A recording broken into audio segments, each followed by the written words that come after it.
Bismillahirrahmanirrahim. Assalamualaikum warahmatullahi wabarakatuh. Izin memperkenalkan diri, nama saya Tevi Aditya NR 1853 dari program studi pendidikan jasmani Fakultas Keguruan dan Ilmu Pendidikan Universitas Lampung tahun 2021. Di sini saya akan mempresentasikan proposal saya yang berjudul Kebugaran Jasmani terhadap siswa kelas 7 dan 8 SMPN 37 Bandar Lampung di masa era new normal.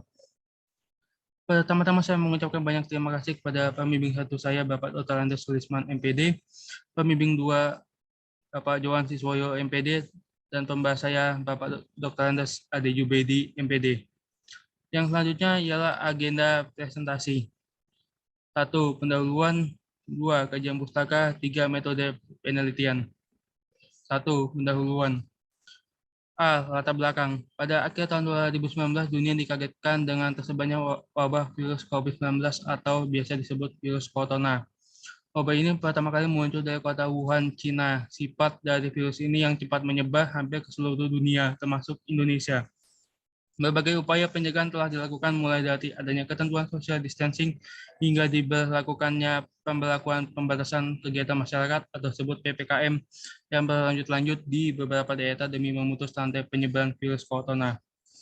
Pendidikan dalam berbagai jenjang terpaksa harus dicarikan alternatif lain untuk tetap berlangsung proses belajar mengajar. Hal ini dikarenakan kebijakan pemerintah untuk tidak membuat kerumunan dan menerapkan social distancing demi memutus rantai COVID-19.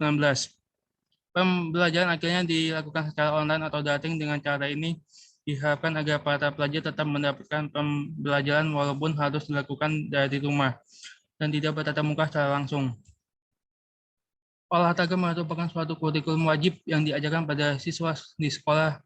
Di kegiatan olahraga merupakan semua kegiatan atau usaha yang dapat mendorong dan membina potensi-potensi jasmani siswa. Dari sekian banyak manfaat olahraga yang terutama sekali adalah olahraga bermanfaat untuk menjaga kebugaran jasmani. Dengan berolahraga, seorang siswa diharapkan agar mampu belajar dengan baik dan efisien, memiliki daya tahan tubuh yang kuat.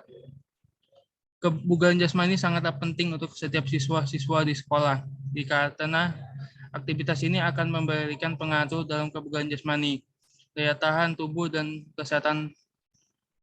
Peran guru pendidikan jasmani sangat penting dalam memaksimalkan latihan dan memberikan motivasi yang tepat dalam berlatih. Yang terlibat dalam pendidikan mencari solusi lain supaya pendidikan bisa dilakukan seperti semula. Timbullah kemudian wacana menerapkan sistem pendidikan era new normal dengan tetap melakukan pembelajaran tatap muka atau PTM dengan menerapkan protokol kesehatan yang ketat. Selanjutnya adalah pemerintah Kota Bandar Lampung pada tanggal 13 September tahun 2021 mulai melakukan uji coba dengan simulasi pembelajaran tatap muka atau PTM di beberapa SMP negeri dan SMP swasta yang ada di Bandar Lampung selama 1 minggu dengan kapasitas siswa yang hadir 50% dan waktu simulasi belajar 2 jam. Dengan demikian diharapkan nantinya siswa yang belajar pendidikan jasmani bisa belajar olahraga di lapangan. Berdasarkan pengamatan dan diskusi penelitian dilakukan dengan guru bidang studi pendidikan jasmani di SMPN 37 Bandar Lampung, didapatkan hasil bahwa selama masa pandemi COVID-19 ini, pembelajaran yang dilakukan secara online menjadi kurang maksimal karena adanya keterbatasan bagi guru olahraga dalam memberikan proses pembelajaran. Keterbatasan tersebut menyangkut tentang materi pembelajaran yang harus diberikan karena pembelajaran bersifat daring, sulit bagi guru olahraga memberikan contoh dan mempraktekkan gerakan-gerakan olahraga. Misalnya, 1. Susah bagi guru olahraga untuk mengajarkan permainan sepak bola secara online. 2. Susahnya bagi guru olahraga mengajarkan latihan-latihan kebugaran jasmani secara online. Walaupun mungkin siswa bisa diberikan tugas membuat video gerakan kebugaran jasmani, mereka akan mengerjakan sekedarnya saja, hanya memenuhi tuntutan tugas saja sehingga hasilnya kurang maksimal. 3. Susahnya guru olahraga harus mengajarkan siswa praktek olahraga renang secara online di mana seharusnya praktek tersebut langsung di kolam renang.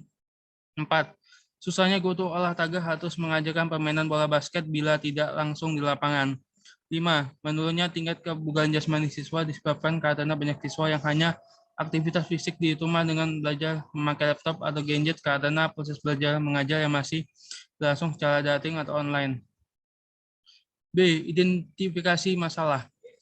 Sesuai uraian latar belakang masalah di atas, maka diidentifikasikan sebagai beberapa permasalahan sebagai berikut. Yang pertama, belum terdeteksinya kebugaran jasmani siswa-siswa kelas 7 dan 8 SMPN 37 Bandar Lampung di masa era new normal. 2. Belum diketahuinya hasil belajar dan pemahaman siswa terhadap praktek kebugaran jasmani disebabkan pembelajaran jasmani selama 2 tahun terakhir ini hanya berlangsung secara online. 3. Sistem pembelajaran yang online menyebabkan susah bagi guru olahraga mengajarkan permainan olahraga. 4. Kurangnya maksimal siswa dalam mengerjakan tugas latihan kebugaran jasmani. 5. Tidak adanya praktek langsung oleh guru olahraga kepada siswa di lapangan. 6. Terbatasnya kemampuan siswa dalam pembelajaran gerakan-gerakan kebugaran jasmani secara online. 7. Menurunnya kebugaran jasmani siswa karena hanya belajar di depan laptop atau gadget. C. Batasan masalah. Berdasarkan latar belakang masalah dan identifikasi masalah yang ada, maka permasalahan yang akan diteliti adalah 1. Mengetahui tingkat kebugaran jasmani siswa-siswa kelas 7 dan 8 SMPN 37 Bandar Lampung di masa pandemi COVID-19. 2. Mengapa tingkat kebugaran jasmani siswa-siswa kelas 7 dan 8 SMPN 37 Bandar Lampung kebugaran jasmani di masa pandemi COVID-19. D. Rumusan masalah. Berdasarkan identifikasi masalah dan pembatasan masalah di atas adalah, maka dapat dirumuskan permasalahan sebagai berikut. Bagaimana tingkat kebugaran jasmani siswa-siswa kelas 7 dan 8 SMPN 37 Bandar Lampung di masa era new normal. E. Tujuan penelitian. Berdasarkan latar belakang dan rumusan masalah di atas, maka tujuan penelitian sebagai berikut. Untuk mengetahui tingkat kebugaran jasmani siswa-siswa kelas 7 dan 8 SMPN 37 Bandar Lampung di masa era new normal. F. Manfaat penelitian. Penelitian ini diharapkan dapat bermanfaat untuk para siswa, guru sekolah, dan mahasiswa. 1. Bagi siswa dapat mengetahui tentang tingkat kebugaran jasmani dan memahami gerakan latihan kebugaran jasmani. 2. Manfaat bagi mahasiswa dapat mengetahui wawasan tentang bagaimana menerapkan latihan kebugaran jasmani dan menerapkan ilmu tentang kebugaran jasmani yang didapat dari bangku kuliah. 3. Bagi guru sekolah masukan untuk membina siswa dengan kebugaran jasmani yang baik dan benar. 2. Tinjauan pustaka. Hakikat kebugaran jasmani. A. Pengertian kebugaran jasmani. Menurut Widiatusti tahun 2011 halaman 13 menyatakan bahwa kebugaran jasmani adalah merupakan terjemahan dari kata physical fitness yang dapat diartikan sebagai kondisi jasmani yang menggambarkan kemampuan jasmani, dapat pula diartikan sebagai kemampuan seseorang untuk melakukan suatu pekerjaan tertentu dengan cukup baik tanpa mengakibatkan kelelahan. Menurut Wanto dalam Suma Dojo 2012 halaman 17 menyatakan kebugaran jasmani atau KJ adalah derajat sehat dinamis seseorang yang menjadi kemampuan dasar jasmani untuk melaksanakan tugas sehari-hari dengan giat tanpa mengalami kelelahan yang berarti, serta masih mempunyai cadangan waktu luang dalam menghadapi hal-hal darurat yang tidak terduga sebelumnya. Menurut Ama Abdullah dan Agus Manji yang dikutip oleh Yandi Hidayat tahun 2010 halaman 7, kebugaran jasmani adalah kemampuan seseorang melakukan tugas sehari-hari dengan semangat tanpa rasa lelah yang berlebihan. B. Fungsi kebugaran jasmani. Berdasarkan fungsinya, kebugaran jasmani terbagi menjadi dua, yaitu yang bersifat umum dan khusus. Fungsi umum kebugaran jasmani adalah untuk mengembangkan kekuatan, kemampuan, kesanggupan, daya rekreasi, dan daya kerja. Fungsi khusus kebugaran jasmani adalah sesuai dengan kekhususannya masing-masing yang dibeda-bedakan menjadi 3 golongan, yaitu golongan berdasarkan pekerjaan, misalnya atlet, ibu hamil untuk menghadapi saat kelahiran, keadaan berdasarkan umur, misalnya bagi anak-anak untuk merangsang pertumbuhan, dan untuk lansia untuk mempertinggi ketahanan tubuh. Kebugaran jasmani yang berhubungan dengan kesehatan. 1. Kegiatan aerobik. 2. Komposisi tubuh. 3. Kelentukan. 4. Kekuatan otot. 5. Daya tahan otot. C. Faktor-faktor kebugaran jasmani. Di dalam kebugaran jasmani terdapat faktor-faktor yang mempengaruhi kebugaran jasmani seseorang agar suatu aktivitas atau pekerjaan dapat berjalan dengan baik. Dengan kebugaran jasmani yang baik, seseorang dapat melakukan suatu pekerjaan dengan mudah tanpa menimbulkan kelelahan yang berarti. Dengan demikian, menjaga kesehatan tubuh yang sangat penting guna mencapai suatu hasil yang optimal. Widya Stuti tahun 2011. Kebugaran jasmani ditentukan oleh 3 faktor, yaitu 1. Makanan, 2. Istirahat, 3. Olahraga. 2. Komponen kebugaran jasmani. Menurut Suharjono tahun 2013, komponen kebugaran jasmani dikelompokkan menjadi 2, yaitu kebugaran jasmani yang berhubungan dengan kesehatan dan kebugaran jasmani yang berhubungan dengan keterampilan. Kebugaran jasmani yang berhubungan dengan kesehatan terdiri dari komponen-komponen sebagai berikut. A. Daya tahan padu jantung. B. Kekuatan otot. C. Daya tahan otot. D. Fleksibilitas atau kelentukan. E. Komposisi tubuh. Sedangkan kebugaran jasmani yang meliputi keterampilan menurut Nessa Isanti tahun 2019 yaitu A. Kecepatan. B. Daya ledak. C. Keseimbangan. D. Kelincahan. E. Koordinasi. Ciri-ciri kebugaran jasmani yang baik. Di dalam kebugaran jasmani terdapat ciri-ciri kebugaran jasmani yang baik. Seseorang dengan kebugaran jasmani yang baik akan dapat menjalankan suatu aktivitas dengan positif, baik produktivitas. Sedangkan seseorang yang mempunyai kebugaran jasmani yang buruk, maka suatu pekerjaan yang dia lakukan tidak akan berjalan dengan baik dikarenakan tubuh kekurangan asupan serta oksigen keseluruhan tubuh. Sulistiono Agus Amin tahun 2014. 4. Pandemi COVID-19. Virus corona atau coronavirus disease COVID-19 adalah virus yang menyerang sistem pernapasan manusia. Virus ini masih berhubungan dengan SARS dan MERS yang sempat merebak beberapa tahun yang lalu. Virus ini sangat berbahaya dan menyebabkan kematian. Wabah virus corona ini berasal dari negeri Wuhan, Cina. Virus ini dengan cepat menyebar hampir ke seluruh dunia termasuk Indonesia. Berbagai upaya dalam tingkat penyebaran dan pengobatan telah dilakukan, mulai dari penerapan social distancing hingga ada beberapa daerah yang melakukan lockdown untuk memutus rantai virus corona. Firman dan Rahman tahun 2020. 5. Era new normal. Adanya pandemi COVID-19 menjadikan kita sadar akan pentingnya kesehatan pada diri kita. Kesehatan dapat diperoleh dari pola hidup sehat, hidup yang bugar, pola makan yang bergizi dan seimbang, serta istirahat yang cukup. Roji Ajis, Purnomo, Sidik, dan Tahman tahun 2021. Pada masa pandemi COVID-19, pemerintah Indonesia menerbitkan aturan baru bahwa semua kegiatan dapat dilaksanakan secara adaptasi baru atau disebut juga era new normal, yang mana maksudnya boleh saja semua masyarakat melakukan aktivitas sehari-hari secara normal, tetapi tetap menaati peraturan protokol kesehatan yang ketat, yaitu berusaha tetap menjaga jarak, memakai masker, tidak berkerumun, mencuci tangan, atau memakai hand sanitizer. 6. Era new normal di Kota Bandar Lampung.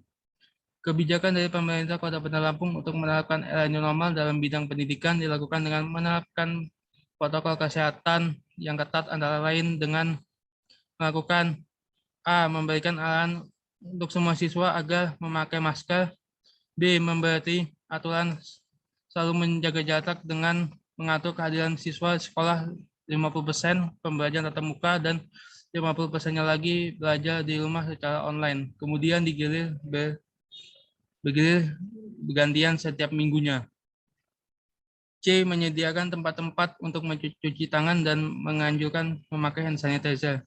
B. Melakukan vaksinasi kepada siswa yang berumur 12 tahun ke atas. E. Melakukan penyemprotan disinfektan pada ruangan-ruangan kelas. 3. Metode penelitian.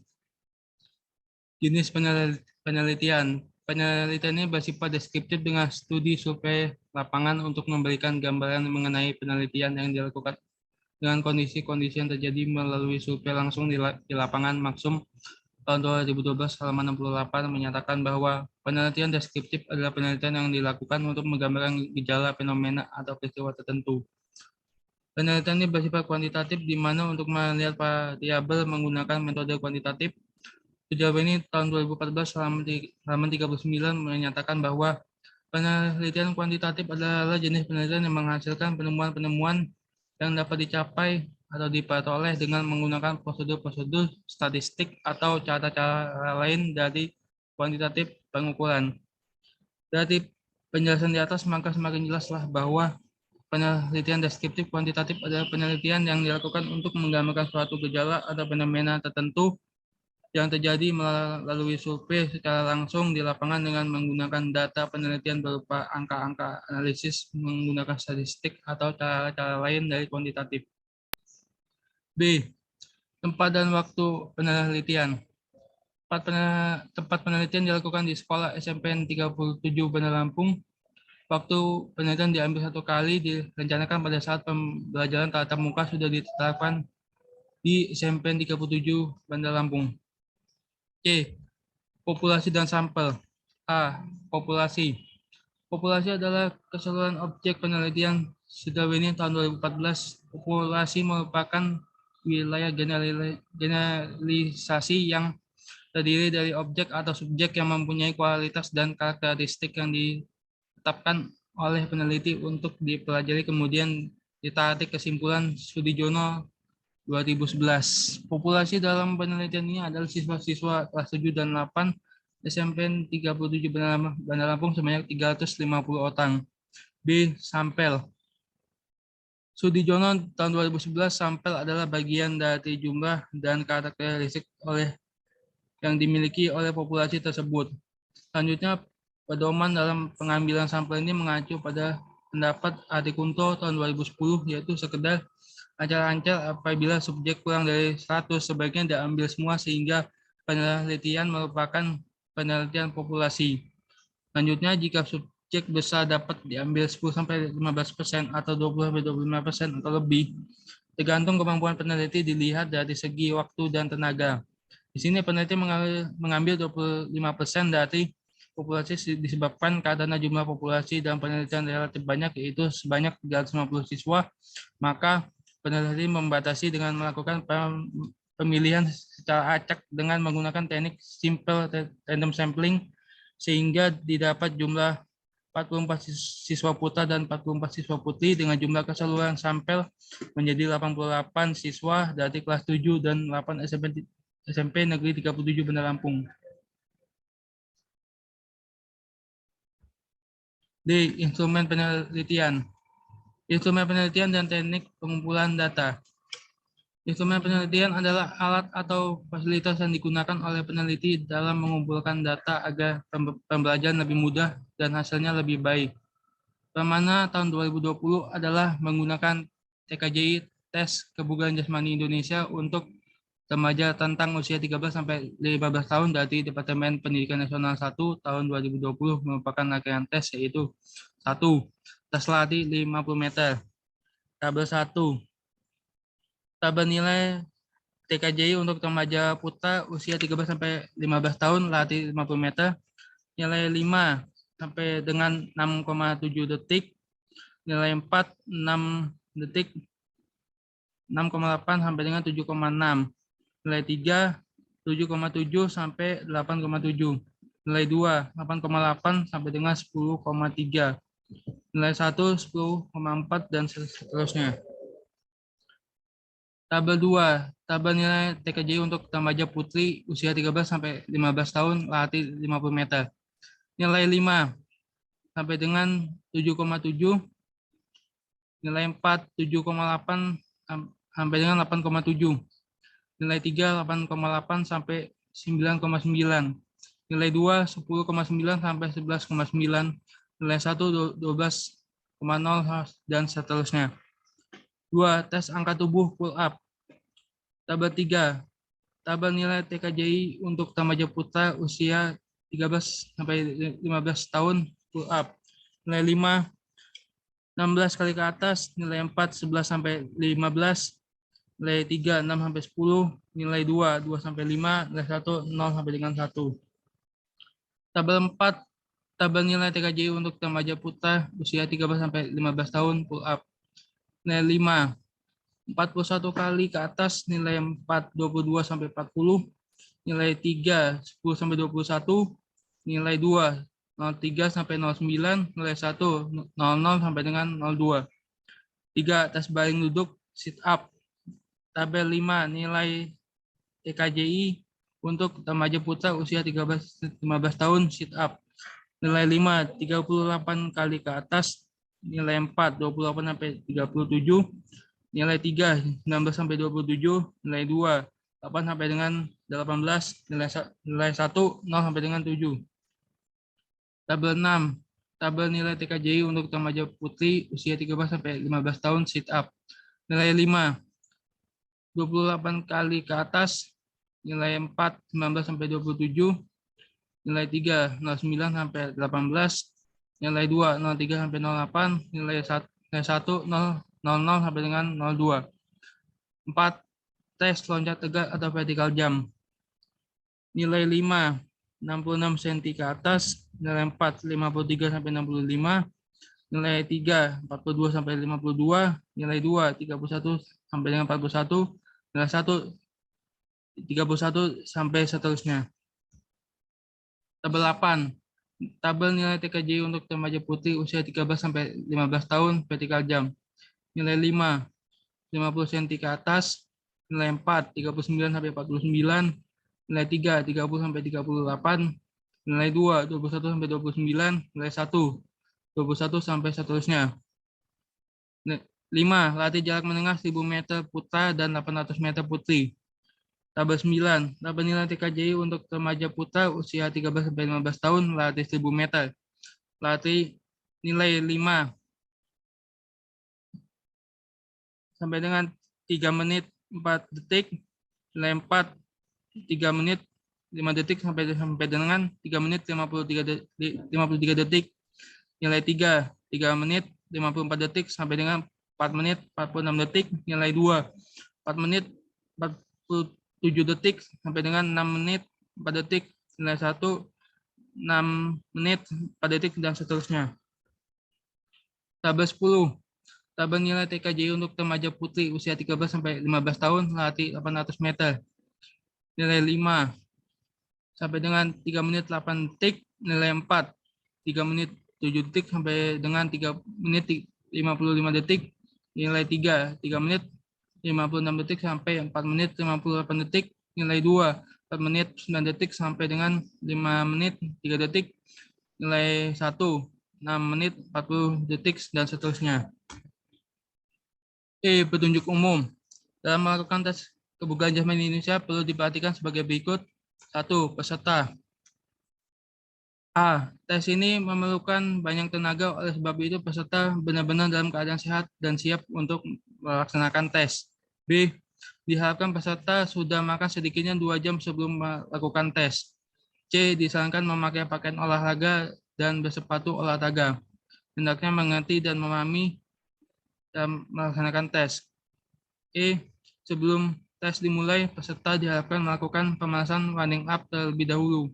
F. Jika tidak dapat melakukan satu jenis tes atau lebih dinyatakan gagal atau tidak mendapatkan nilai. 2. Petugas. A. Harus memberikan pemanasan terlebih dahulu. B. Memberikan kesempatan kepada peserta untuk mencoba gerakan-gerakan. C. Harap memperhatikan perpindahan pelaksanaan butir satu butir ke butir berikutnya secepat mungkin. D. Atap memberikan nomor dada yang jelas dan mudah dilihat oleh petugas. E. Bagi peserta yang tidak dapat melakukan satu butir atau lebih, tidak diberi nilai. F. Untuk mencatat hasil tes, dapat mempergunakan formulir tes atau gabungan. Teknik analisis data. Sudaweni tahun 2014 halaman 46 menyatakan bahwa analisis deskriptif merupakan statistik yang berusaha untuk menggambarkan karakteristik data yang berasal dari satu sampel statistik deskriptif seperti mean, median, modus, persentil, desil dalam bentuk analisis deskriptif diolah per variabel. Berdasarkan kutipan di atas, teknik analisis yang digunakan adalah statistik deskriptif, itu menggambarkan berbagai karakteristik data yang berasal dari suatu sampel yang diolah per variabel sehubungan dengan permasalahan penelitian ini. Maka untuk mengetahui tingkat kebugaran jasmani siswa-siswa SMP 37 Banda Lampung dilakukan dengan analisis data dengan menggunakan dari tes TKJI yang dilakukan norma kebugaran jasmani yang telah ditentukan. Tabel 13 norma tes kebugaran jasmani Indonesia TKJI untuk remaja 13 sampai 15 tahun. Nomor 1, jumlah nilai 22 sampai dengan 25, klasifikasi baik sekali PS. Nomor 2, jumlah nilai 18 sampai dengan 21, baik B. Nomor 3, jumlah nilai 14 sampai 17, sedang S. Nomor 4, jumlah nilai 10 sampai 13, klasifikasi kurang K. Nomor 5, jumlah nilai 5 sampai 9, klasifikasi kurang sekali KS. Kemudian hasil yang terdapat dalam kategori norma tes kebugaran jasmani Indonesia TKJI dilakukan analisis deskriptif melalui persentase yang rumus digunakan adalah sebagai berikut. Sudijono tahun 2011 halaman 43, P sama dengan F per N kali 100%, keterangan P sama dengan persentase, F frekuensi, N jumlah responden. Semua data yang didapat dalam penelitian ini hasilnya akan disajikan dalam bentuk tabel dan diagram.